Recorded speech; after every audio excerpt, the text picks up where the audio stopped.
உடனே பெரியாரா சொல்லியா காரைக்கால் அம்மையார் படிச்சா, பெரியார் சொல்லியா பெரியாரா வந்து அவ யாரு கண்ணகி போய் நெடுஞ்செழியன் அவை களத்தில் வழக்காடுனாலே அந்த வழக்காடுறதுக்கு டிப்ஸ் கொடுத்தது பெரியாரா? லூசு போயிடுவோம். அன்னைக்கு படிக்கவே விடலடா, இன்னைக்கு படிக்க வச்சிருக்காங்கடா. படிக்க வச்சதுக்கு அவர் ஒரு காரணம்டான்னு சொன்னா கேட்க மாட்டேங்க. தொலைங்கண்ணா விடுங்க, ஒரு அறிவும் கிடையாது ஒன்றும் கிடையாது, என்ன செய்யறது, விட்டு தொலைங்க. ஏமா என்ன நீங்க என்ன விருந்துக்கு வந்த மாதிரி உட்கார்ந்துருக்கீங்க?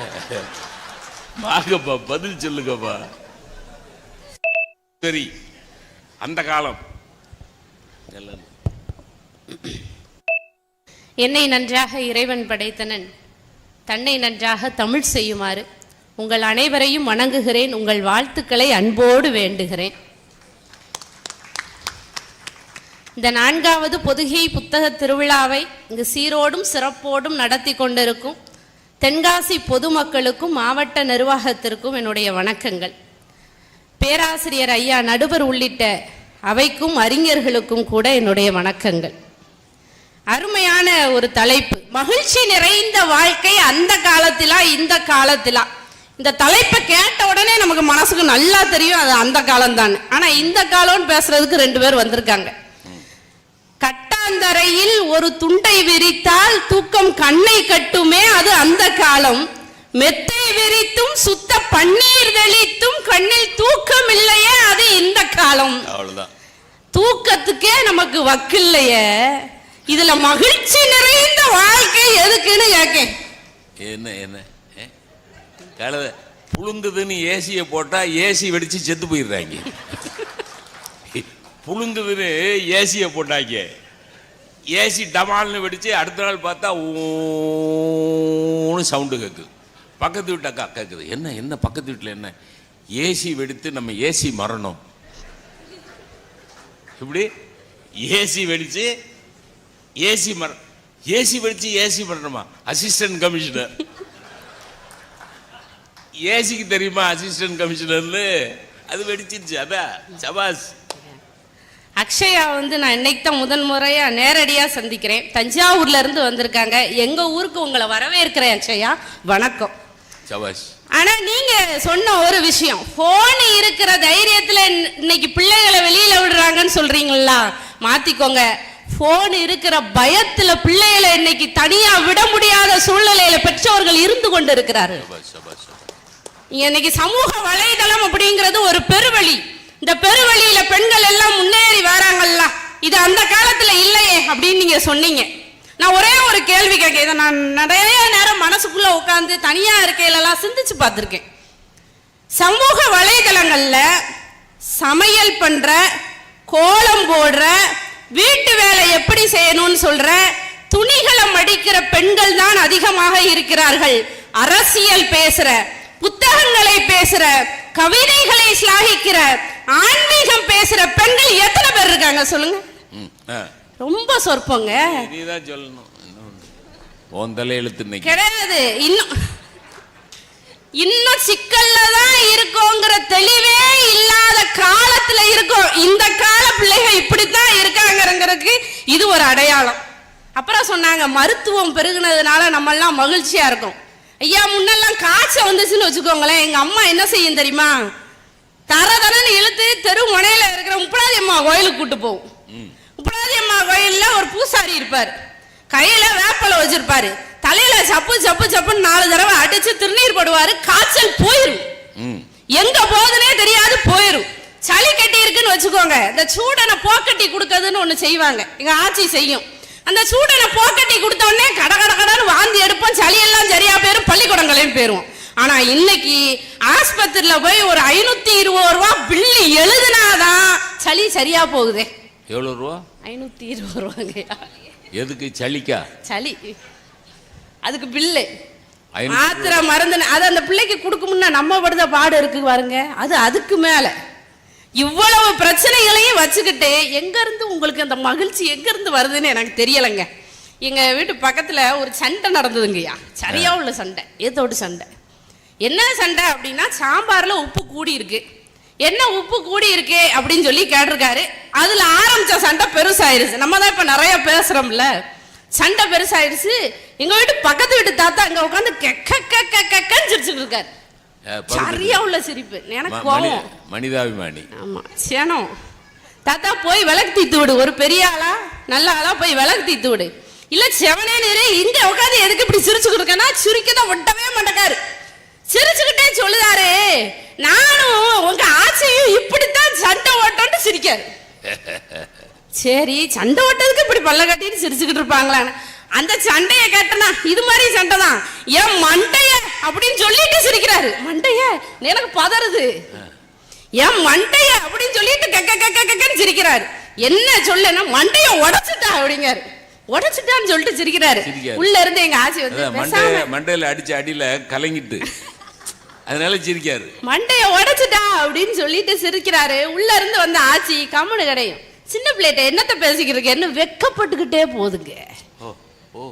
என்னங்க நான் நினைச்சேன், எதுத்த வீட்டுல எப்படி சண்டை நடக்கு, சாம்பார்ல உப்பு கூட்டினதுக்கு இந்த மனுஷன் சண்டை ஓட்டு மண்டையில ஒரு தழும்பு வேற இருக்கு.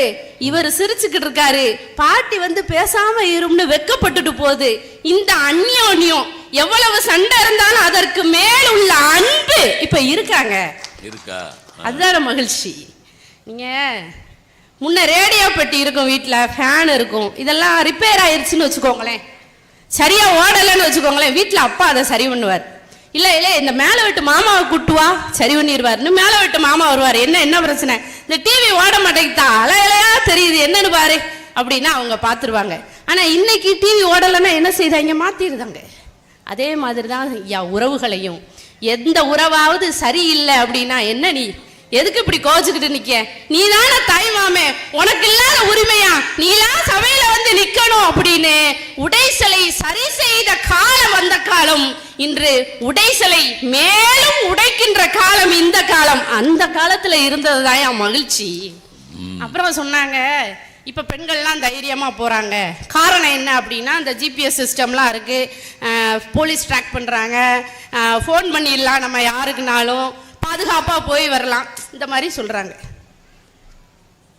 முன்ன காலத்துல வெளியில கிளம்புனோம்னா ஆச்சி சொல்லுவாங்க, வெளியூர் போறியா, ஆமா. படிக்க போறியா, ஆமா. பார்த்து சூதானமா போன்னு, சரி போயிட்டு வரேன். ரூபா வச்சிருக்கியா, 2 சேப்பில் வச்சுக்கோ, மேல் சேப்பில் 1 கீழ் சேப்பில் 1, 2 சேப்பில் வச்சுக்கோ, ஒரு சேப்பில் மட்டும் ரூபா வைக்காது. சரி ஆச்சு. கிளம்பையில ஒரு வார்த்தை சொல்லுவாங்க, எட்டி பார்த்து கவனமா போயிட்டு வா, ஓன் முந்தி ஓன் கையிலன்னு சொல்லுவா. நீங்க என்ன மொபைல் ஆப் இருக்கட்டுங்க, எத்தனை செயலி வரட்டுங்க, இங்க ஆட்சி சொன்ன அந்த ஒரு வார்த்தை தருகிற நம்பிக்கையும் தைரியமும் வேற எதுலயும் வராதுங்க. அங்க இருந்ததுங்க மகிழ்ச்சி. இன்னைக்கு குழந்தை வளர்ப்புங்கிறது எப்படி இருக்கு பாருங்க. பிள்ளைகளுக்கு எல்லா வசதியும் செஞ்சு கொடுத்துருக்கோங்கய்யா, எல்லா வசதியும். அவங்களுக்கு ஏசி போட்ட ரூம் வச்சு கொடுத்துருக்கோம், பெரிய பெரிய ஸ்கூலில் படிக்க வைக்கிறோம், புத்தகம் வாங்கி கொடுக்கோம், டிராயிங் புக் வாங்கி தரோம், நிறைய காஸ்ட்லியான பொருட்கள் கிஃப்ட் பண்ணுறோம், இது எல்லாமே செஞ்சு தரோம்.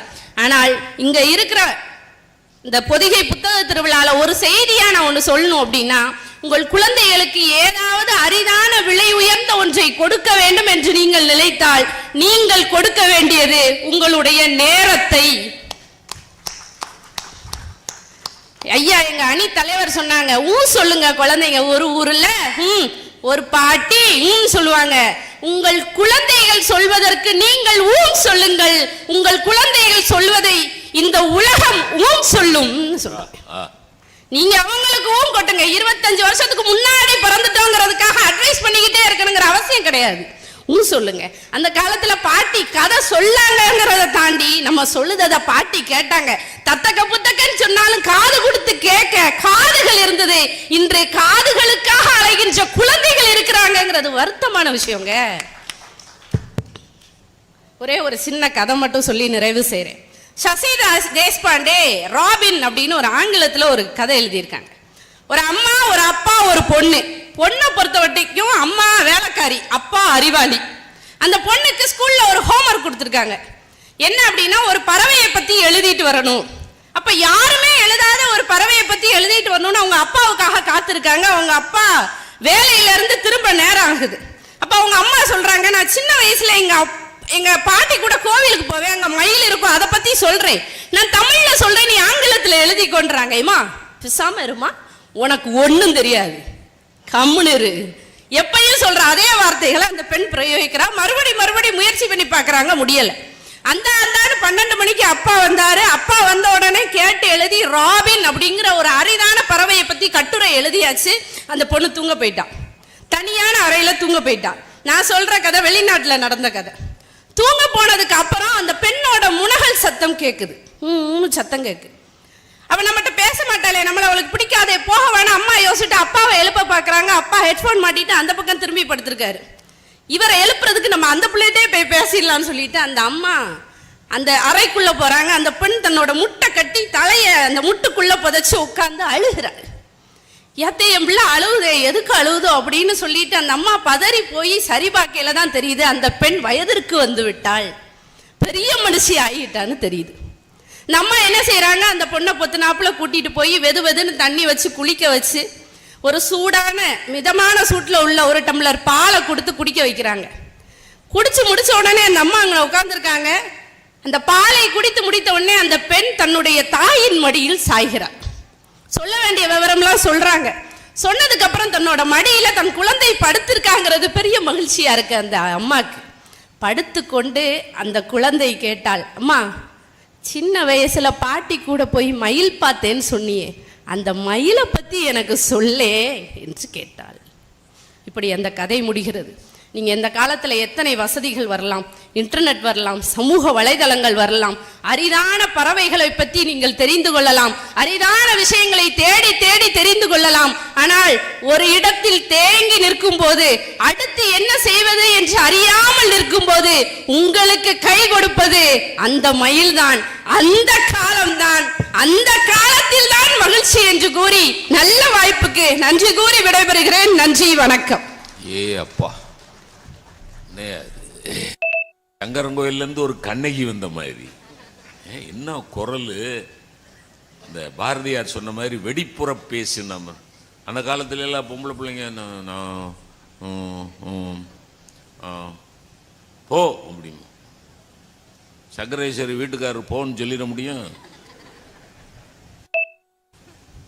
பிரமாதமா அவங்க பேசினதுன்னு ஒரு வரியில சொல்லணும்னா, வசதிகள் நிரம்பி இருப்பது இந்த காலம், வசந்தம் இருந்தது அந்த காலம். அவ்வளவுதான், ஒரே வரி. வசதிகள் இன்னைக்கு நிறைய பெருத்திருக்கு. பாட்டி தாத்தா கதையெல்லாம் சொன்னாங்கல்ல, இப்ப எங்க பாட்டிலாம் எங்க தாத்தா தறி நெஞ்சுக்கிட்டே இருப்பாரு. திடீர்னு அவருக்கு ஒரு வேலை வந்துட்டுன்னு வைங்களேன், ஒரு வேலை வந்துட்டுன்னா தார் சுத்திக்கிட்டு இருக்கு எங்க ஆட்சி வந்து, அறிவு இருக்கா நாயே, நாயே அறிவு இருக்கா அப்படிம்பாரு. எங்க பாட்டி டக்குன்னு எந்திரிச்சு இல்லைங்கன்னு போயிடுவா. அந்த காலம் சார். இப்ப பிரச்சனை முடிஞ்சு போச்சு பாத்தீங்களா. பிரச்சனைகள் தொடங்குவதும் வார்த்தைகளில், பிரச்சனைகளுக்கு தீர்வும் வார்த்தைகளில். இந்த காலமா இருந்ததுன்னு வைங்க, படிச்ச மனைவியை பார்த்து அறிவிருக்கா நாயேன்னு சொல்லிட்டான்னு வைங்க, நாயேல வேணாம் அறிவிருக்கான்னு கேட்டுட்டோம். இல்ல அறிவிருக்கான்னு கூட கேட்கணும், அறிவுன்னு ஆரம்பிக்கட்டும். யாருக்கு யாரை பார்த்து கேட்ட? ஏய், I am also a PhD. Actually I earn more than you. Understand? Understand. எப்படி கீழே நில்லுடா. என்னது குரலை உயர்த்துற? அறிவு இருக்கான்னு கேட்கிற அளவுக்கு உனக்கு அறிவு இருக்கு. என்னைய பார்த்து அறிவு இருக்கான்னு கேட்கிற அளவுக்கு உனக்கு அறிவு இருக்குன்னு நீ நினைச்சுக்கிட்டு பேசிக்கிட்டு இருக்கிற. செத்து போவ வீணா. மகளிர் காவல் நிலையத்தில் போய் சொன்னேன்னு வை, 78-80 கிலோல 2 அக்கா வருவாங்க. அடி கழுத தூக்கி போட்டு மிதிச்சாங்கன்னு வை, உங்க அம்மாட்ட குடிச்ச பால்லாம் வெளியே வந்துடும். என்ன நினைச்சிட்டு இருக்க? பிரமாதம், சூப்பருமா. அப்படிதான் பேசணும், அப்படிதான் பேசணும். எங்க பாட்டியை பார்த்து அறிவு இருக்கான்னு எங்க தாத்தா கேட்டாரு. அந்த தாத்தா கூட 62 வருஷம் ஒத்துமையா வாழ்ந்தா எங்க பாட்டி. இன்னைக்கு கல்யாணம் பண்றாங்க, darling shall we go for outing? Oh yeah sweetie. அவோ ரெண்டும் பைக்கில் பார்த்தீங்கன்னா கழுதுக்கு எப்படின்னு சொல்கிறதுனே தெரியல. ரெண்டு ஆள் போகுதுகளா ஒரு ஆள் தான் போகுதான்னு தெரியாத அளவுக்கு அவை ஹெல்மெட்டை போட்டிருக்கா, ஹெல்மெட்டை தூக்கிட்டு முன்னு பேசுது. சித்திரை மாதம் கத்திரி வெயில் மெரினா பீச்சில் ஒரு தோளில் சாஞ்சுக்கிட்டு ரெண்டு உட்கார்ந்துருக்கு. மணல்ல sir will you believe it? Hot summer, hottest summer, Marina beach மண்ணு சுடுது. ரெண்டும் உட்கார்ந்துக்கிட்டு காதலிக்கிறாங்களாம். ரெண்டும் உட்கார்ந்துட்டு சூடு தாங்காம எரும மாடுலாம் நிழல்ல நிக்குது.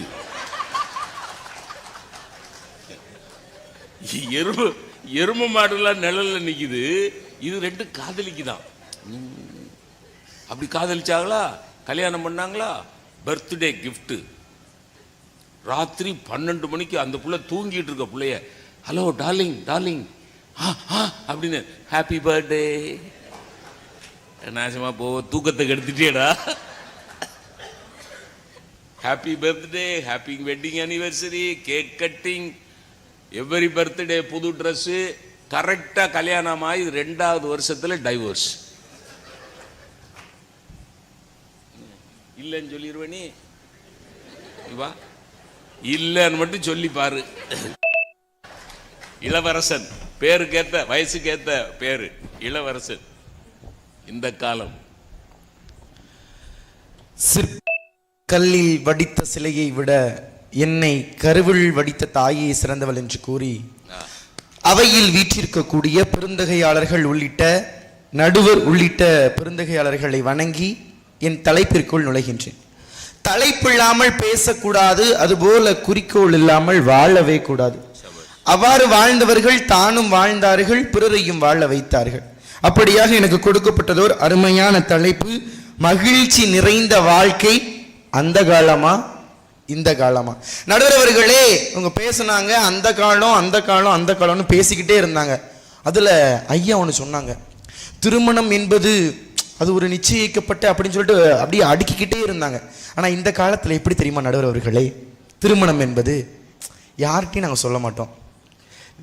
போவோம், 2 பேரும் போவோம், ரிஜிஸ்டர் ஆஃபீஸில் போய் மேரேஜ் பண்ணிக்கிறோம். எந்த ஒரு செலவும் கிடையாது.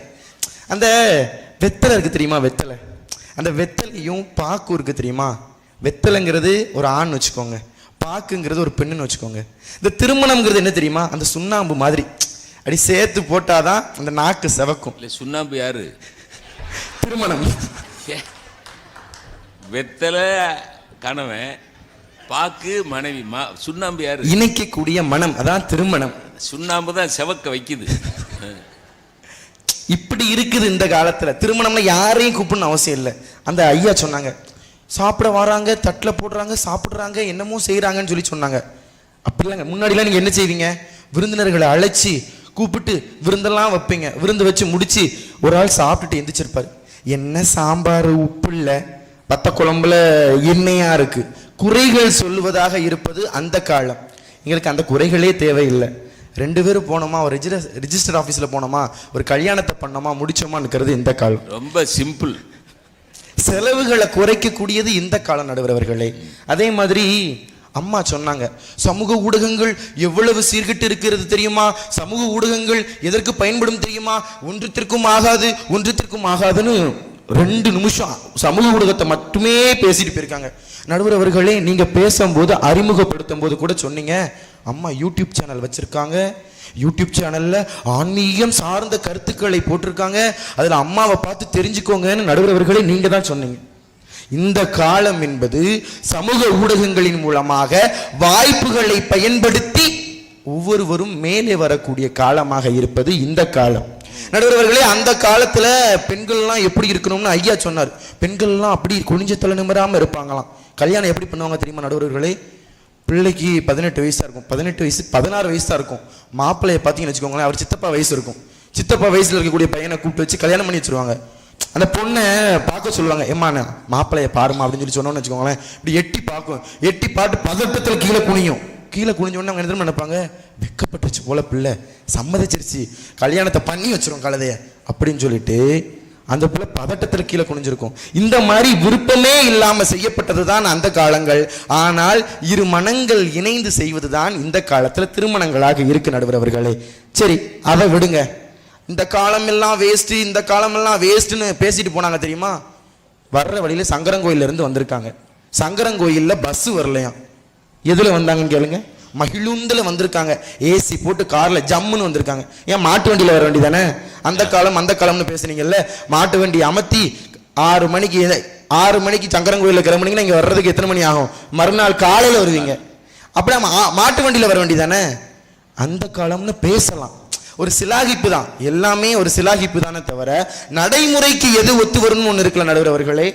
மாட்டு வண்டியில வர வேண்டியதானே? இந்த தகவல்கள் கூட எது மூலியமா ஐயாவுக்கு கிடைச்சிச்சுன்னு கேளுங்க, தொலைபேசி மூலமா தான், இந்த மொபைல் போன் மூலியமா தான் போனுச்சு. அனைத்திற்குமே இந்த கால நடைமுறை என்பது ஒவ்வொருவரையும் இணைக்கக்கூடிய ஒன்றாக இருக்கிறது, மகிழ்விக்கக்கூடிய ஒன்றாக இருக்குது. அதெல்லாம் அந்த காலத்திலே ஒரு பாட்டு படிச்சாங்க. விஞ்ஞானத்தை வளர்க்க போறேண்டி, மேலாட்டார விருந்து கழிச்சு காட்ட போறேண்டி, அஞ்ஞானத்தை அழிக்க போறேண்டி, அணுசக்தியால ஆயுள் விருத்தி பண்ண போறேண்டி. உன்னை மனைவியார் சும்மா இருப்பாங்களா?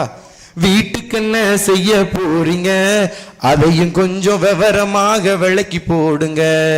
நெல்லு குத்த, மாவரைக்க, நீரரைக்க மிஷினு, அல்லும் பகலும் ஆட்டி அரைக்க அதுக்கு ஒரு மிஷினு. எல்லா மிஷினும் கேட்டது அந்த காலம். நாங்க கொண்டு வந்து வச்சிருப்போமா, இவங்க சொன்னதெல்லாம் செஞ்சு ஒவ்வொன்னா எடுத்து கொண்டாந்து வைப்போமா. குறை மட்டும் சொல்றதுக்கு 2 பேர் வந்திருக்காங்க. சங்கரங்கோயில இருந்து தென்காசிக்கு வந்திருக்காங்க பயணம் பண்ணி. எதுக்கு வந்திருக்கோம், ஏன் வந்திருக்கோம்னே தெரியல நடுவர் அவர்களே. அதே மாதிரிதான் அந்த காலங்கள்ல பெண்கள் எல்லாமே, அம்மா சொன்னாங்க, ஒரு கதை கூட சொன்னாங்க. பெண் படிக்காதவங்களா இருக்காங்க, கணவன் படிச்சிருந்தாரு, குழந்தை கேட்டு அறிஞ்சு புரிஞ்சு செயல்பட்டுச்சுன்னு சொன்னாங்க.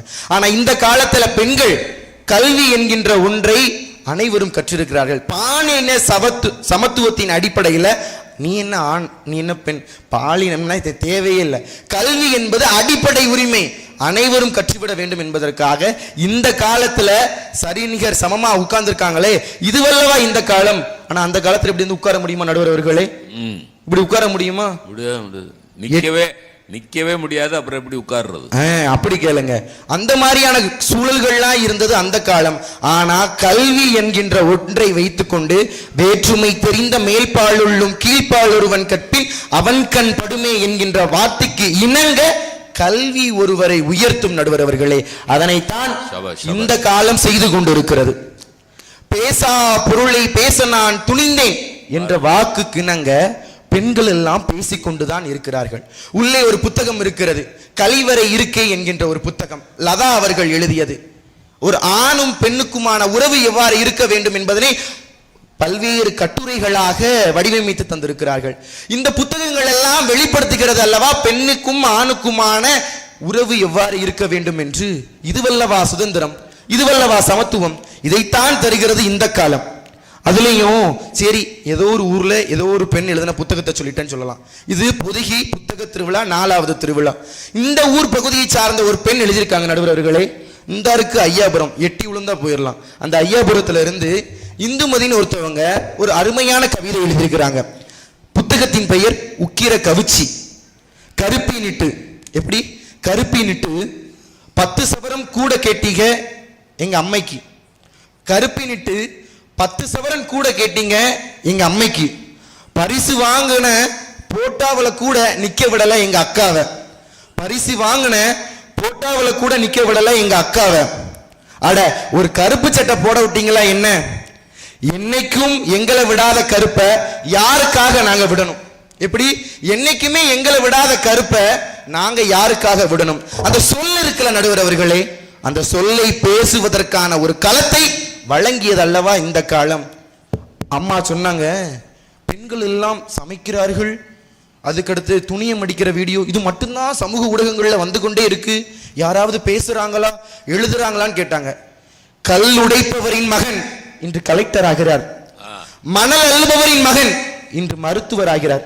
இதுவல்லவா சமத்துவம், இதுவல்லவா இன்றைய காலகட்டத்தினுடைய வெற்றி.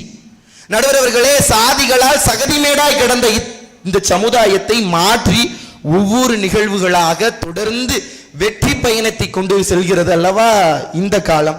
நடுவர்களே, அந்த காலத்துல அந்த மாதிரி புத்தக திருவிழாங்கள் இந்த மாதிரிலாம் அரங்கங்கள்லாம் அமைச்சு நடக்குமா நடுவர்களே? ஒன்றும் கிடையாது. அறிவு களஞ்சியங்களை வாரி வழங்கக்கூடிய ஒரு நிகழ்வாக இது நடந்துகிட்டு இருக்கு. 10 நாள் நிகழ்வு. ஒவ்வொரு நிகழ்வுகளிலும் ஒவ்வொரு அறிஞர்களை கூட்டு கொண்டு அந்த நிப்பாட்டி மேடையில் அமர வச்சு அவர்களுக்கு தெரிந்த கருத்துக்களை எல்லாம் மக்களிடையே கொண்டு சேர்க்க வேண்டும் என்ற ஒரு உயரிய நோக்கத்தில் இன்றைய காலகட்டங்களில் நடத்தி கொண்டிருக்கிறது. அதைத்தான் சொல்வார்கள், ஆர்த்த சபை 100 சபைன்னு ஒன்று இருந்துச்சுன்னா 100 தான் வருவாங்க. 1000 புலவர். 1000 பேர் இருந்தாங்கன்னா அதுல ஒரு ஆள் தான் புலவரா இருப்பாரு. ஆர்த்த சபை 100 1000 புலவர். வார்த்தை 10,000 வாய்க்குமே. பூத்த குழல் தண்டாமரை திருவே தாதா கோடிக்கும் ஒருவர் தான் வள்ளல்களாக இருப்பார்கள் என்று கூறினார்கள்.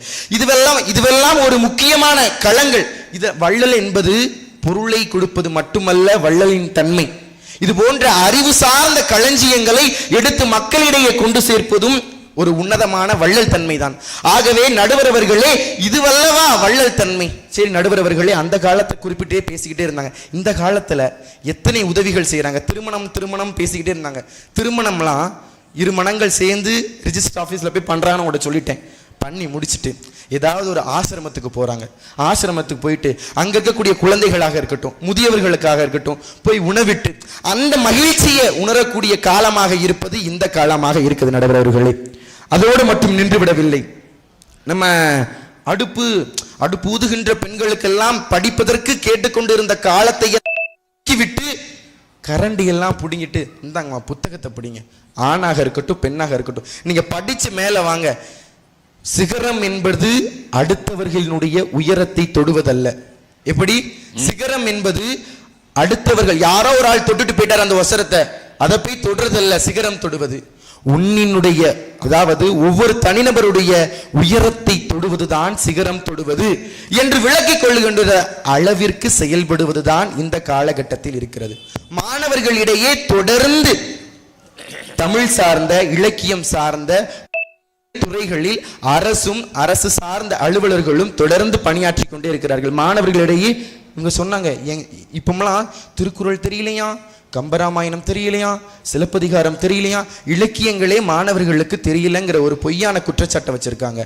தொடர்ந்து மாணவர்களிடையே, இளைஞர்களிடையே இந்த தமிழ் சமுதாயத்தின் வரலாறு சார்ந்த, அறிவியல் சார்ந்த முக்கியமான தலைவர்கள் போன்ற உன்னதமான கருத்துக்களை இளைஞர்களிடையும் மாணவர்களிடையும் கொண்டு சேர்க்கக்கூடிய பணியினை இந்த அரசு தொடர்ந்து செய்து கொண்டே இருக்கிறது. இதுவல்லவா இந்த காலத்திற்கான மகிழ்ச்சி என்று நடுவர் அவர்களே. ஆளை திருடிட்டு, அதாவது ஆளை கடத்திட்டு போறவனை கூட மன்னிச்சிடலாம். இந்த காலத்தை கடத்துறாங்க தெரியுமா, அவங்கள மட்டும் மன்னிக்கவே கூடாது. கால நேரம் கருதி, காலத்தை கருத்தில் கொண்டு சொன்னா, பெண்கள் எல்லாம் சொன்னா கேட்டுட்டு அமைதியா போகணுங்கிறதெல்லாம் அந்த காலம். முதல்ல பெண்களை கைவிப்பதே ஒரே ஒரு சொல்லால் தான். என்ன சொல் தெரியுமா? நடத்தையில் கை வைப்பார்கள். அந்த நடத்தையில கை வச்சாங்கன்னா எதிர்த்து கேள்வி கேட்டு, நீ என்ன கேள்வி கேட்கிறன்னு சொல்லி எதிர்த்து கேள்விகளை எழுப்பி தன்னைத்தானே நிரூபித்துக் கொண்டிருக்கக்கூடிய காலம் இந்த காலம். ஆகவே மகிழ்ச்சியும் மன நிம்மதியும் மன நிறைவையும் தருவது இந்த காலமே சொல்லிக் தேடிச்சோறு நிதம் தின்று பல சின்னஞ்சிறு கதைகள் பேசி மனம் வாடி துன்பமிக உழன்று பிறர் வாட பல செயல்கள் புரிந்து நடை கூடி கிளப்பருவம் எய்தி கொடுங்கூற்றுக்கு இறை என பின் மாயும் பல வேடிக்கை மனிதரை போல நானும் வீழ்வேன் என்று நினைத்தாயோ, வல்லமை தாராயோ இந்த மானுடம் பயனுறவை என்னும் மகாகவி பாரதியின் சரஸ்வதி வணக்கத்தை முன்வைத்து வாழ்ந்து கொண்டிருக்கிறார்கள் இன்றைய கால மனிதர்கள் என்று கூறி, மன நிறைவு தருவது இன்றைய காலமே என்று கூறி விடைபெறுகிறேன். நன்றி, வணக்கம். அன்பில் சிறந்த தவமில்லை, அன்புடையார் இன்புற்று வாழ்தல் எழுது. அருமை அருமை அருமை. அது அவன் வயசுக்கு நல்ல பேச்சு, அருமையான பேச்சு. எத்தனை பழைய பாடல்கள்லாம் மனப்பாடமாக எடுத்து சொல்கிறதுங்கிறது கஷ்டம், எனக்கே தெரியாது. இப்போ அவன் சொன்ன பாட்டுக்கு அர்த்தம் கேட்டிங்கன்னா எனக்கு தெரியாது. அதனால தான் நான் நடுவர். எல்லாம் தெரிஞ்சால் பேச்சாளர்களாக இருப்பாங்க. எதுவும் தெரியாதவன், அதாவது the worst lawyer becomes the best judge. அது மாதிரி நல்ல அருமை. அது கடைசி தேடிச்சோறு நிதம் தின்று பல சின்னஞ்சிறு. பாரதி எங்கே போய் நிற்கிறான், சே பல வேடிக்கை மனிதரை போலே நான் வீழ்வேன் என்று நினைத்தாயோ.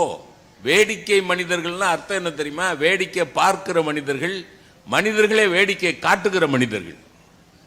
வேடிக்கை பார்க்கிற மனிதர்கள், வேடிக்கை காட்டுகிற மனிதர்கள், வேடிக்கையான மனிதர்கள். என்ன அப்படி நினைச்சியா?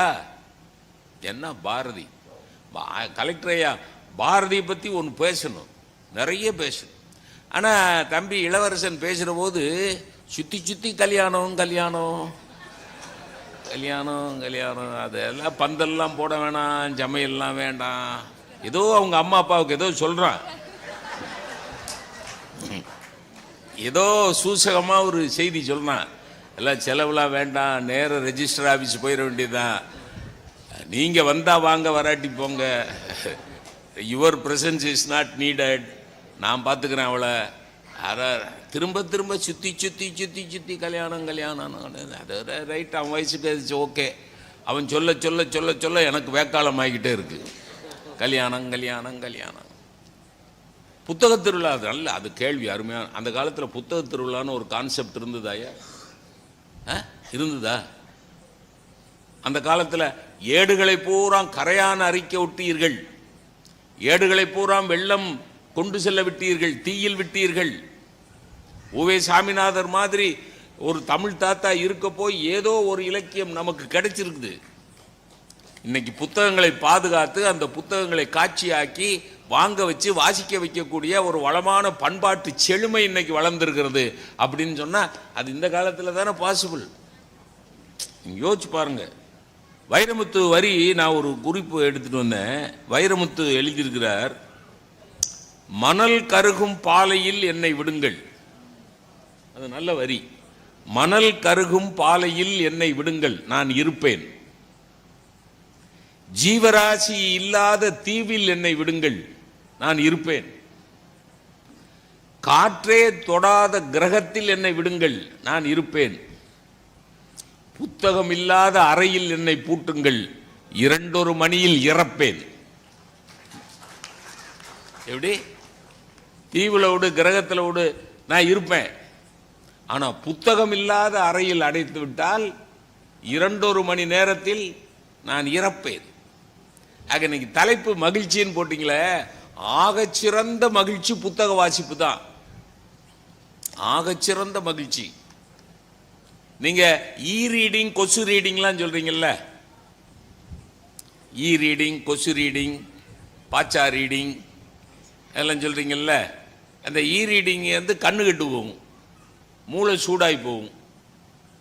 நீங்க படுத்துக்கிட்டே மொபைலை பார்த்துக்கிட்டே இருந்தீங்கன்னு வைங்க, கொஞ்ச நேரத்தில் மண்டை சூடாயிரும். ஆனால் அதே சமயத்தில் ஒரு புத்தகத்தை நல்லா தலையை உயரமாக வச்சுக்கிட்டு ஒரு புத்தகத்தை பின்னாடி லைட் வச்சு புத்தகத்தை வாசிக்கிட்டே இருக்கிறீங்க, அப்படியே கண்ணு கிறக்குது. புத்தகத்தை எங்கே வைப்பீங்க? நெஞ்சில் வச்சுக்கிட்டு அப்படியே தூங்கிடுவீங்க. நெஞ்சுக்கு நெருக்கமான ஒரே மகிழ்ச்சி புத்தகம். அதுக்கு ஒரு திருவிழா அந்த காலத்தில் இருந்தது, ஏடு எழுத்தாணி. ஆனால் அந்த காலத்து புலவர்களை பாராட்டணும் சார்.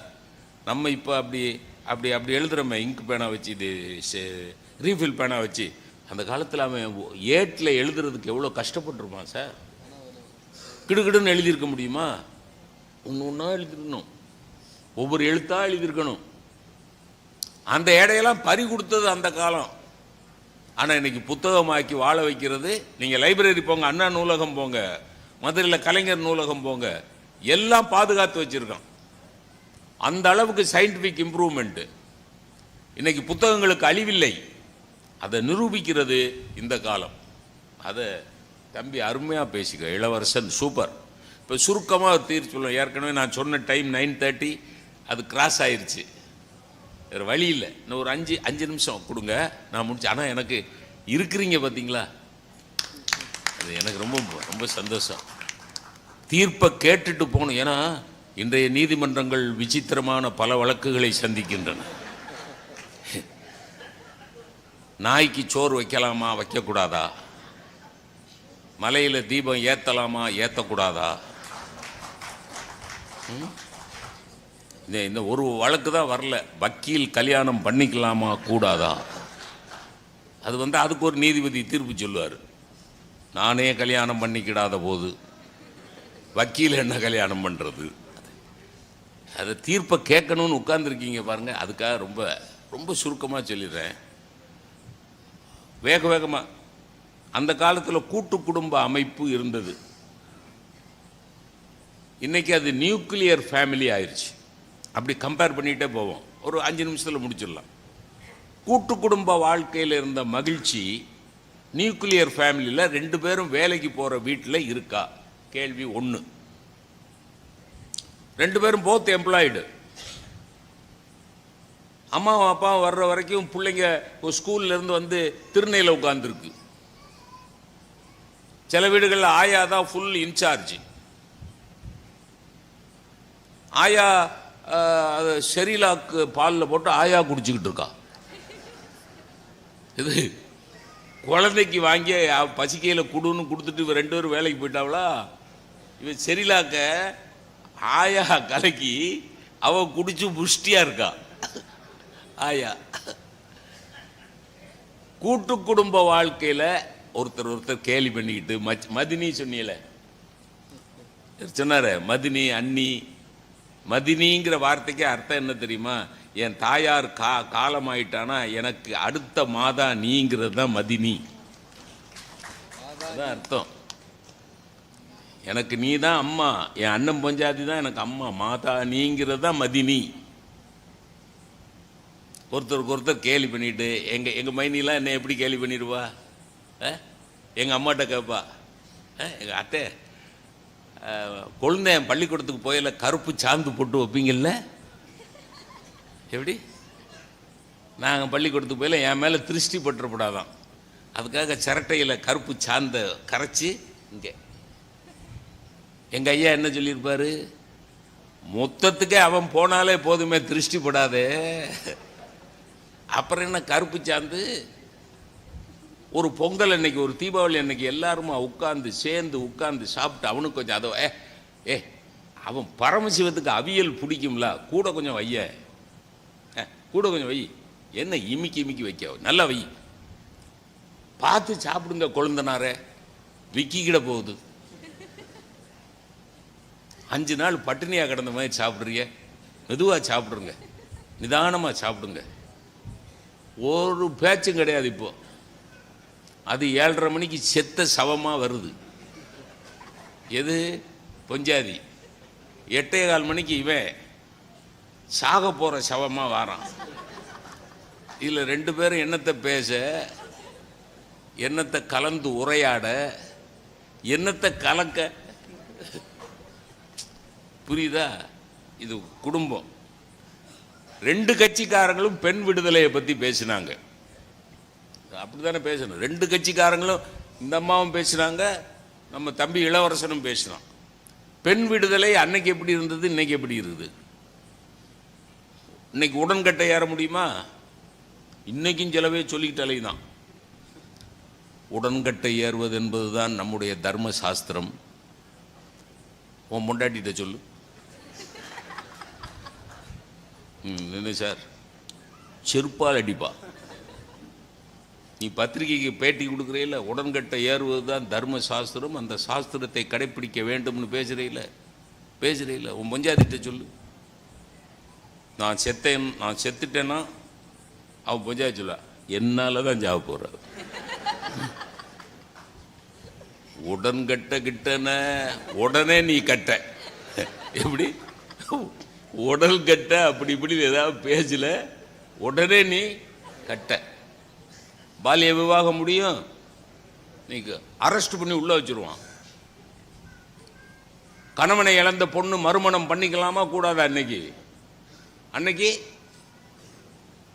சார் 7 வயசு 5 வயசு பெண்ணுக்கு 7 வயசு பையல கல்யாணம் பண்ணி வச்சிருவான் சார். அவன் அடுத்த வருஷம் ஏதோ நோயில் 7, 8, 9 வயசுல செத்து போவான். 7 வயசு பொண்ணு 70 வயசு வரைக்கும் வாழ்ந்தானா, 7 வயசு பொண்ணு 70 வயசு வரைக்கும் வாழ்ந்தானா எப்படி வாழணும்? எத்தனை வருஷம்? 63 வருஷம் சார் மொட்டை அடிச்சு வெள்ளைச்சேலை கட்டிக்கிட்டு பொட்டு வைக்காம நகை வைக்காம கல்யாணம் காட்சிக்கு போகாம நல்லது பொல்லதுல கலந்துக்காம ஒரு ஜீவனை வாழ வச்சு வதச்சிருக்கான் சார். அன்னைக்கு இன்னைக்கு பேசுவ அரெஸ்ட் பண்ணி உள்ள வச்சிருவான். அதானே இந்த 2 பேரும் கொந்தளிக்கிறாங்க. பெண் விடுதலை எவ்வளவு பெரிய வளர்ச்சி, எவ்வளவு பெரிய வளர்ச்சி. ஆனா ஒரு சிக்கல் இருக்கு. அந்த பெண் விடுதலையை சரியா புரிஞ்சுக்கிட்ட பெண்கள் எத்தனை பேர்? அது சொல்லணும்ல. அதை மறைச்சிடு. ஏர்போர்ட்டுக்கு முட்டுக்கு மேல டவுசரை போட்டுக்கிட்டு ஜீன்ஸை போட்டுக்கிட்டு, ஜீன்ஸுனா கூட பரவாயில்ல, இந்த இவ்வளவுண்டு போட்டுக்கிட்டு தலையை விரிச்சு போட்டுக்கிட்டு ஏர்போர்ட்டுக்கு. நான் சிங்கப்பூர் போகிறதுக்கு என் பேத்தியோட உட்காந்துருக்கேன். என் பேத்தி கேட்கா, இந்த அக்கா இங்கே தான் குளிக்குமாங்க. எங்க ஏர்போர்ட்டில் இந்த அக்கா, தாத்தா இந்த அக்கா இங்கே தான் குளிக்க வந்திருக்கோ, ஏன்னா குளிக்கிற ஸ்டைலில் தான் வந்திருக்காவோ. இதுக்கு கேட்டோம்னா என்ன? உடை என் உரிமை. எது உடை என் உரிமை? உன் பார்வையை திருத்திக்கொள். யார்? நான் கண்ணாடியை கழட்டிட்டு தான் பார்க்கணும். கண்ணாடியை கழட்டிட்டா எங்க பார்க்க தெரியாதுல்ல. புரியுதா இல்லை சொல்றது? அப்போ பெண் விடுதலை இருக்கு, கான்செப்ட் ஓகே, இம்ப்ளிமெண்டேஷன் புரிஞ்சுக்கிட்ட விதம். காதலன் ஒருவனை கைப்பிடித்து அவன் காரியம் யாவிலும் கை கொடுத்து, பாரதி சொன்ன பெண் விடுதலை. காதலன் ஒருவனை கைப்பிடித்து அவன் காரியம் யாவிலும் கை கொடுத்து, அதை விட ரொம்ப முக்கியம், மாதர் அறங்கள் முன்பினை காட்டிலும் மாண்புறச் செய்து வாழ்வமடி. அதுக்கு அர்த்தம் என்ன தெரியுமா? கண்ணகியை விட, திரௌபதியை விட, சீதையை விட அறம் காப்பவர்களாக நாங்கள் இருப்போம், நாங்கள் தான் புதுமை பெண்கள்னு பாடினவன் யாரு? பாரதி. மாதர் அறங்கள் முன்பினை காட்டிலும் மாண்புறச் செய்து வாழ்வமடி, அதான் புதுமை பெண். புரிஞ்சுக்கிட்டீங்களாங்கிறது தான் கேள்வி. புரிஞ்சுக்கிட்டீங்களா? கல்வி அன்னைக்கு இருந்ததோட இன்னைக்கு, அன்னைக்கு நான் படித்த காலத்தில் என்ன, Tamil, English, science, maths, social science, அவ்வளோதான். இதை நான் படித்தது 500 மார்க்கு எஸ்எஸ்எல்சி. அதில் 326 மார்க் வாங்கினேன், ஹையஸ்ட் மார்க். 500க்கு 326 highest mark. உடனே தியாகராஜர் ஆர்ட்ஸ் காலேஜில் பியூசியில் இடம் கொடுத்தாங்க. இன்னைக்கு ஹெவி சிலபஸ். என் பேத்தி +2 படிக்கிறா. இவ்வளோ தண்டி புஸ்தகம் ஒரு 30-40 வச்சிருக்கா. டெய்லி அதில் தான் படுத்து தூங்குறான், அப்படியே தூங்குறான். படிக்குது. Syllabus is heavy, equally mind is also heavy. புரியுதுங்களா? அன்னைக்கு எங்கள் மைண்டெல்லாம் ஃப்ரீயாக இருந்தது. Education was not a burden, education was not costly. கல்வி வியாபாரமாகவில்லை அந்த காலத்தில். இன்னைக்கு பிளே ஸ்கூலில் சேர்க்கணும்னா 3 லட்சம் கொடுங்குறான். பிளே ஸ்கூலில் நான் என் பேரனை கொண்டு போய், நானும் என் மனைவியும் பேரனை கொண்டு போய் சேர்க்கறதுக்கு போனோம். பிளே ஸ்கூல் மேடம் வந்து Abirami madam, MA MPhil PhD Abirami principal. பள்ளிக்கூடத்து பேர் அபிராமி இன்டர்நேஷ்னல் ஸ்கூல். அபிராமி என்னைக்கு இன்டர்நேஷ்னல் ஸ்டேட்டஸ் அடைஞ்சான்னு எனக்கு தெரியல. ஆனால் Abirami international school, Abirami principal. என் பேரனுக்கு பிளே ஸ்கூலில் இடம் கொடுங்கன்னா 3 லட்சம் ரூபா கேட்குறாங்க. என் பஞ்சாயத்து என்ன சொன்னாங்க, என் மனைவி என்ன சொன்னாங்க, எங்க அபிராமி ஸ்கூலு, அபிராமி மேடம், உங்களுக்கு அபிராமி அந்தாதி தெரியும்ல, அதுலேருந்து ஒரு அபிராமி அந்தாதியை விடுங்க, இடம் கிடைச்சாலும் கிடைச்சிடும். நான் உடனே ஆத்தாளை எங்கள் அபிராம வல்லியை அண்டவெல்லாம் பூத்தாளை மாதுளம்பூ நிறத்தாளை பூயடங்க காத்தாளை அங்குச பாசாங்குசமும் கரும்பு மங்கை சேர்த்தாளை முக்கண்ணியை, யார பிரின்சிபல, முக்கண்ணியை தொழுவார்க்கு ஒரு தீங்கில்லையேன்னு வாட்ச்மேன் உள்ள வந்த அந்த லூசு பையில வெளியே தள்ளு. யார் MA MPhil PhD head of the department of English லூசு பையில வெளியே தள்ளுன்ட்டான் அன்னைக்கு. கல்வி வியாபாரமாகாமல் கல்வி கனிவாக இருந்தது, இன்னைக்கு பாரமாக இருக்கிறது. அன்னைக்கு அத்தனை பாடங்கள் அடி. எங்க வாத்தியாரெல்லாம் அடிச்சாருன்னா 7 நாளைக்கு காது ஜுவ்வுன்னு இருக்கும். இன்னைக்கு பஞ்சாயத்து ஸ்கூல்ல ஒரு வாத்தியார் 2-3 நாளைக்கு முன்னாடி கையை தூக்கி இருக்காரு. 3ஆம் கிளாஸ் படிக்கிற போய் அடிங்க அடிங்க சார், சார் சரியான ஆம்பளையா இருந்தா அடிங்க சார், அடிங்க. அடிச்சிங்கன்னா குடும்பம் தெருவுக்கு வந்துடும். அவர் அப்பவும் வெள்ளந்தியா யார் குடும்பம்டாங்கிறார். யார் குடும்பம்? உம்ம குடும்பம் தான். அடிச்சுட்டு நீ பொழைச்சிருவ, அடிக்க முடியாது. எங்கள் காலத்தில் சார் நான் பெருமையாக சொல்கிறேன், எங்கள் வாத்தியாரும் எங்கள் அப்பாவும் அடித்த அடிதான் சார் எம்ஏ பட்டம், என்னோட எம்ஃபில் பட்டம். எங்கள் வாத்தியார் அடித்தாருன்னா எங்கள் அப்பாட்ட வந்து சொல்ல மாட்டேன் சார். இன்னைக்கு குழந்தைங்க ஒத்தைக்கு ஒத்த குழந்தையா வச்சுருக்காங்க, ஒத்தைக்கு ஒத்த குழந்தையா வச்சுருக்காங்க. அந்த குழந்தைய யாராவது டீச்சர் அடிச்சிட்டாங்கன்னா உன்னை வந்து daddy my miss has man handled me. Miss எப்படிடா மேன் ஹேண்டில் பண்ணா? Miss can only woman handle, how can miss man handle? என்னை அடிச்சுட்டாங்கன்னா ஒன்று அப்பாவும் அம்மாவும் போய் என் புள்ள ஒத்தைக்கு ஒத்த புள்ள கருவேப்பிலை கொத்து மாதிரி வச்சிருக்கேன், அந்த பிள்ளைய நீங்கள் கை நீட்டி எப்படி அடிக்கலாம்? I will go to the court. நான் என்னை அடித்தா எங்கள் அப்பாட்ட வந்து சொல்ல மாட்டேன். ஏன் தெரியுமா? ஏன்? எங்கள் அப்பாவும் தூக்கி போட்டு மிதிப்பார், எங்கள் அப்பா என்னை போட்டு அடிப்பார். என்ன சொல்லி அடிப்பார் தெரியுமா? அதான் முக்கியம். அந்த காலத்துக்கு இந்த காலத்துக்குள்ள வித்தியாசம். என்ன சொல்லி அடிப்பார் தெரியுமா? படிச்ச வாத்தியார் நீ தப்பு பண்ணாம அடிப்பாரா? அதான் முக்கியம். அப்ப வாத்தியார் படிச்சவர், இன்னைக்கு வாத்தியார் படிச்சவர் தான், ஆனா போக்சோ சட்டத்தில் கைதாகிறார். இல்லையா? என்ன சார் இருக்கா இல்லையா? டெய்லி வருது சார். ஆசிரியருங்கிறவன் யார் சார்?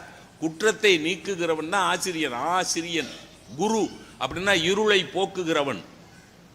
இருளை போக்குகிறவனே இருட்டா இருந்தா எப்படி சார்? கல்வி போச்சு. பக்தி கூட்டம் கூட்டமா போறான். பச்சை வெட்டியை கட்டிட்டு போறான், சிவப்பு வெட்டியை கட்டிட்டு போறான், கருப்பு வெட்டியை கட்டிட்டு போறான், கூட்டம் கூட்டமா போறான். அந்த காலத்துல பக்திக்கு ஞானசம்பந்த பெருமான் தேவாரத்தில் எப்படி பக்தி செய்யணும்னு சொன்னார் தெரியுமா? காதலாகி கசிந்து கண்ணீர் மல்கி ஓதுதல், அதான் பக்தி.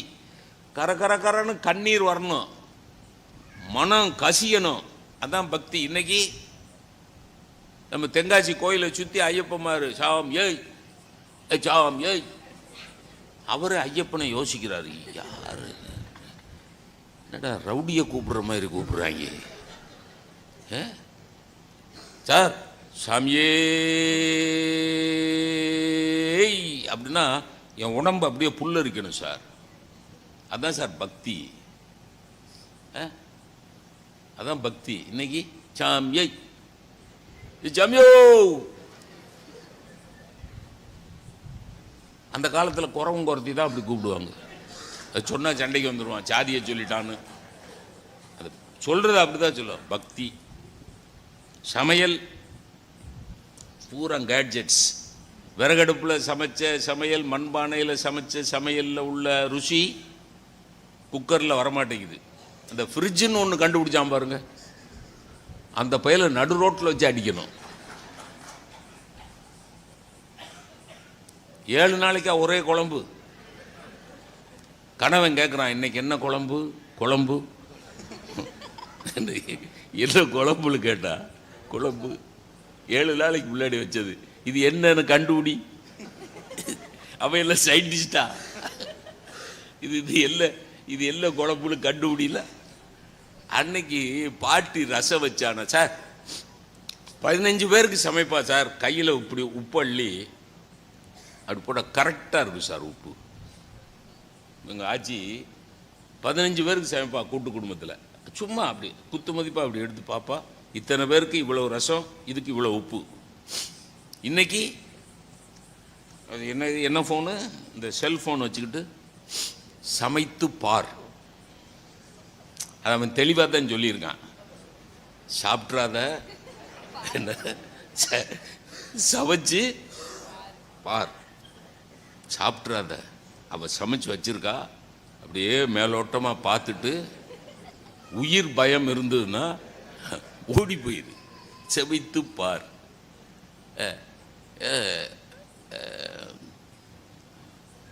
தண்ணீரை ஊற்றவும் ஊற்றியாச்சு, பருப்பை போடவும் போட்டாச்சு, அரிசியை போடவும் போட்டாச்சு. 15 நிமிடம் கொதிக்க விடவும் கொதிக்க விட்டாச்சு. பொங்கல் ரெடி ஆக மாட்டேங்குது. ஒன்று அத்தைக்கு மாமியாருக்கு ஃபோன், அத்தை நீங்கள் சொன்ன மாதிரி புத்தகத்தை பார்த்து பார்த்து போட்டதே, இன்னும் பொங்கல் வேகவே மாட்டேங்குது அத்தை. ஏன்னா அடுப்பை பற்ற வச்சா தானே. ஏன்னா அதில் அந்த புத்தகத்தில் அடுப்பை பற்ற வைக்கணும்னு வரி இல்லை. இது இந்த காலம் பிரயோஜனம் இல்லாமல் போச்சு. ஒரு தீபாவளி பொங்கல் இதை சொல்லி நிறைவு பண்ணுறேன். தீபாவளி பொங்கல்னால் எவ்வளோ கிக்கு சார் அந்த காலத்தில். ஏன்னா அப்போ மட்டும்தான் சார் புது ட்ரெஸ் வாங்கி கொடுப்பாருங்க ஐயா. இன்னைக்கு மாதத்துக்கு ஒன்று. எனக்கு பர்த்டேனாலும் என் மனைவிக்கு சேலை, என் பிள்ளைக்கு பர்த்டேனாலும் என் மனைவிக்கு சேலை, அவளுக்கு பர்த்டேனாலும் 2 சேலை. அப்புறம் தீபாவளி அன்னைக்கு புது சேலையில் என்ன கிக்கு இருக்கும்? புரியுதா என்ன சொல்கிறேன்னு? புரியுதுங்களா? அன்னைக்கு தீபாவளி அன்னைக்கு மட்டும்தான் ஒரு சேலை, கிக்கு, சந்தோஷம். அந்த சேலையை தேர்ந்தெடுக்கிறதுக்கான சந்தோஷம். ஒரு ரேடியோ, இன்னைக்கு டிவி வந்துருச்சு, அம்மா சொன்னாங்களே டிவி வந்துருச்சு. ஒரு ரேடியோ பெட்டியில் கிடைச்ச சந்தோஷம் இன்னைக்கு டிவியில் கிடைக்குதா சார்? எங்கள் வீட்டில் எங்கள் அப்பா கொண்டாந்து ஒரு பிலிப்ஸ் ரேடியோ வாங்கி வச்சார் சார். காலங்காத்தால எந்திரிச்சு உட்காந்து அந்த சுவிட்சை போட்டுட்டு அதில் மேஜிக் ஐன்னு ஒன்று இருக்கும், பச்சை கலரில் மெதுவாக லைட் வரும். அவனுக்கெல்லாம் தெரியாது, மண்டே ஆட்டாது. தெரிஞ்ச மாதிரி தெரிஞ்ச மாதிரி மண்டே ஆட்டக்கூடாது. நீ என்னைக்கு ரேடியோ பார்த்த? மேஜிக் ஐ அப்படின்னு அந்த பச்சை லைட் அப்படி மெதுவாக வரும். அது முழுசாக வர்ற போது ஒரு சந்தோஷம் வரும் பாருங்க. சே, எம்ஏ பாஸ் பண்ண போது கூட அவ்வளோ சந்தோஷம் வரல சார். அதே மாதிரி அந்த நியூஸ் கேட்டால் நியூஸ் மட்டும்தான் காதில் கேட்கும். இப்போ டிவியில் நியூஸ் வாச்சா பாதி நியூஸ் கூட புரிய மாட்டேங்குது.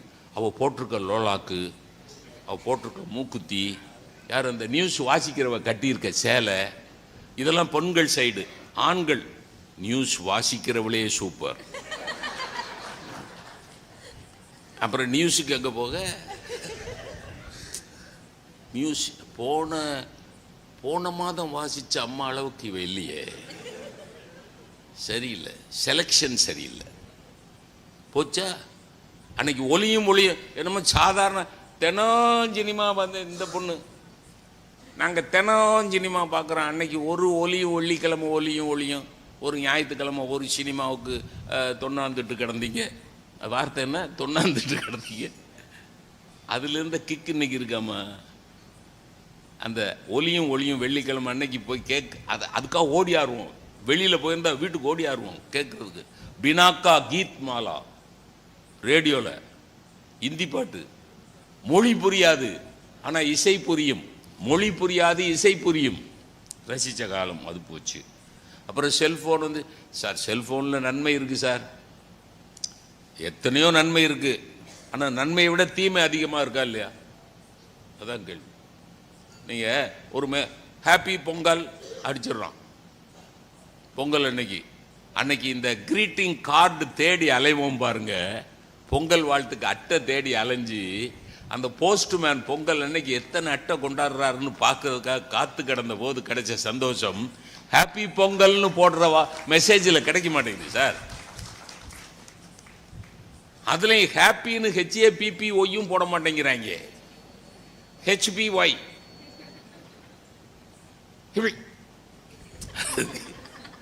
ஹாப்பி கிடையாது, பொங்கல். அது அப்படிங்கிற நேரத்தில் பிடிச்சிடுறாங்க. அன்னைக்கு பெண்கள்லாம் மார்கழி மாதம் பொங்கல் அன்னைக்கு வீடெல்லாம் கோலம் போடுறது, வாசலில் பெண்கள்லாம் உட்காந்து கோலம் போடுறது, ஒவ்வொரு வீட்டு வாசல்லையும் என்ன கோலம் போட்டிருக்காங்கன்னு போய் பார்க்குறது. நாங்கள் சின்ன பிள்ளையா இருக்கையில் எந்த வீட்டு வாசலில் வெடி அதிகமாக வெடித்து குப்பை அதிகமாக கிடக்குன்னு போய் பார்த்தது. நீங்கள் எல்லாம் போச்சு. ஒரு லெட்டர் எழுதுறதுல இருந்த சந்தோஷம் செல்ஃபோனில் மெசேஜ் போடுறதுல கிடையாதுங்க.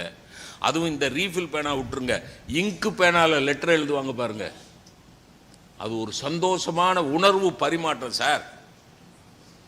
மெட்ராஸில் படிக்கிற பையன் தென்காசியில் அம்மா இருக்கா, தென்காசியில் இருக்கிற அம்மாவுக்கு மெட்ராஸில் படிக்கிற பையன் கடிதம் எழுதுறான் இங்கு பேனா வச்சு.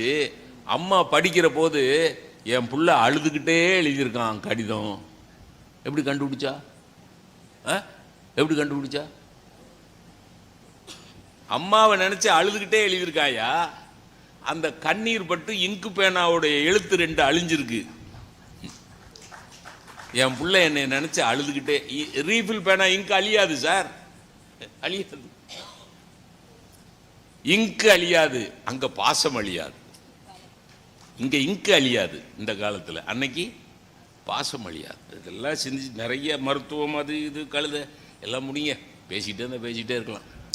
காதல் நீ நம்ம சொன்ன காதல். சங்க காலத்தில் ஒரு பாட்டு, காதலன் காதலியை கட்டி பிடிக்க போகிறான். காதலி சொல்கிறா எங்கள் அக்கா இருக்கா, இங்கே வேண்டாம், வேற இடத்துக்கு போயிடுவோம் அப்படிங்க. அவன் சுற்றி பார்க்கான். அன்னைக்கு இருந்தே அந்த பேரும் அப்படி தான் இருந்திருக்கான். ஆம்பளைய சுற்றி பார்க்க அக்காவையும் காணும், பக்காவையும் காணும். எங்கே அக்கா இல்லை வா. அப்போ சொன்ன ஒரு பாட்டு எழுதிறான். பாட்டு வரிங்க ஆகும் இல்லை. ஒரு புன்னை மரம் நிற்கிது. அந்த பொண்ணு சொல்கிறா, நான் பிறக்கிறதுக்கு முன்னாடி எங்கள் அம்மா நட்டு வச்சது இந்த புன்னை மரம். இந்த புன்னை மரம் வளர்ந்து நிற்கிது. உறவு முறையில் பார்த்தா எங்கள் அம்மா முதல்ல பெற்று வளர்த்தது இந்த புன்னை மரத்தை தான். அதனால் இந்த புன்னை மரம் என் அக்கா முறை. இந்த புன்னை மரத்துக்கு பக்கத்தில் இருந்து கட்டி பிடிக்க வேணான்னு சொன்னது அந்த கால காதல். இன்னைக்கு நான் சொன்னல, கத்திரி வெயிலில் கழுத எரும மாட்டை விட சூடு சொல்கிறேன் இல்லாமல் எல்லாம் முடிஞ்சு. சரி, இப்போ இப்படி சொல்லி முடிப்போம். 4வே வந்துருச்சுல. 4வே வந்த உடனே என்ன ஆயிடுச்சு? தூரம் சுருங்கவில்லை, நேரம் சுருங்கி விட்டது. பயண தூரம் சுருங்கவில்லை, அதே 500 கிலோமீட்டர் தான். ஆனால் ஒரு காலத்தில் 12 மணி நேரம் போன பிரயாணம் இன்னைக்கு 5 மணி நேரத்தில் போயிடுறோம். ஆனால் பஸ்ஸோ காரோ ஊரா உள்ளுக்குள்ளே போய் போனோம்ல 4வே வர்றதுக்கு முன்னாடி. அப்போ ஒரு சந்தோஷம் கிடைச்சது தெரியுமா? ஒரு பஸ் ஸ்டாண்டுக்குள்ளே போகையில் முறக்க முறக்க முறக்க முறக்க முறக்க முறக்க என்ன கிக்கு தெரியுமா? அது அந்த அந்த பஸ்ஸு வழியாக தலையை விட்டானே ஒரு முறுக்குடனே போ, பெண்களுக்கு போ போ போ போ போ போ போ போ. அதை விட நான் சிவகாசியில் வேலை பார்க்கையில் சிவகாசினே சொல்ல மாட்டாயா அந்த கண்டக்டரு. வாசலில் நின்றுட்டு பீடியை பற்ற வச்சுட்டு, செவாச்சே செவாச்சே செவாச்சே. மதுரையில் போனீங்கன்னா மய மய மய. மெட்ராஸில் சொன்னால் எல்லோரும் கொடை விரிச்சிருவோம். ஏன்னா மெட்ராஸில் மயன்னா மழைன்னு அர்த்தம். இவன் மைய மைய மைய மையம்மா. இன்னைக்கு ஏறி உட்காருனா நேர கொண்டு ஒன்றும் கிடையாது. சரி, அதை விட இன்னும் ஒன்று சொல்லி முடிச்சிடுறேன்.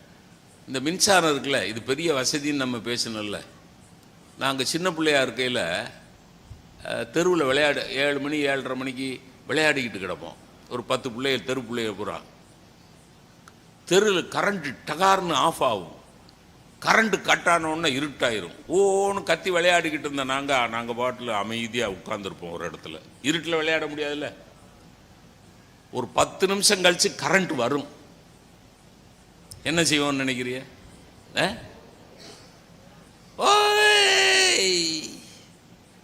கரண்ட்டு வந்தா அவ்வளோ சந்தோஷம். இன்னைக்கு வசதி பெருகி போச்சு. கரண்ட் இப்படி போனால் வீட்டில் இன்வெர்டர் இருந்தா, கரண்ட் போனால் இன்வெர்டர் இருந்தா உடனே கரண்ட் வருது. புரியுதுங்களா? இருட்டு உடனே விலகி விடுகிறது, ஆனால் அதில் இன்பம் இல்லை. இருட்டாக இருந்து வெளிச்சம் வருகிற போதுதான் இன்பமாக இருந்தது. புரியுதுங்களா? இதாங்க தீர்ப்பு. அப்போ இந்த காலத்தில் ஒன்றுமே இல்லைன்னு சொல்லி தீர்ப்பு சொன்னால் அது எப்படிங்க சரியாக வரும்? அப்படின்னா 2 தலைப்பு போட வேணால. அதில் ஒரு காம்ப்ரமைஸ் பண்ணுவோம். என்ன காம்ப்ரமைஸ்னா, மனிதனுக்கு மூளையாலும் மகிழ்ச்சி கிடைக்கும், மனதாலும் மகிழ்ச்சி கிடைக்கும். அறிவு மகிழ்ச்சி தானே, அறிவு மகிழ்ச்சி தானே, நாலேஜ் இஸ் பவர். அப்போ மனிதனுக்கு மூளையால் மகிழ்ச்சியால் அந்த மகிழ்ச்சி இந்த காலம், மனதால் மகிழ்ச்சி கிடைத்தால் அந்த மகிழ்ச்சி அந்த காலம். மனதால் கிடைத்த மகிழ்ச்சி அந்த காலம், மூளையால் கிடைக்கிற மகிழ்ச்சி இந்த காலம். 2ஐயும் நம்ம விலைக்கிற முடியாது. நமக்கு மூளையும் வேணும், மனமும் வேணும். நமக்கு வாடிய பயிரை கண்ட போதெல்லாம் வாடினேன் என்று சொன்ன வள்ளலாரும் வேண்டும். பயிர்களுக்கு உயிர் இருக்கிறது என்று கண்டுபிடித்த ஜெகதீஷ் சந்திர போஸும் வேண்டும். வள்ளலார் அந்த காலம், ஜெகதீஷ் சந்திர போஸ் இந்த காலம். பெரியோர்களே, மனதாலும் மூளையாலும் கிடைக்கக்கூடிய மகிழ்ச்சிகளை பக்குவப்படுத்துவோம், பரிமாறிக்கொள்வோம். புத்தகத் திருவிழாவின் மூலமாக எல்லோரும் இன்புற்றிருப்போம். நன்றி.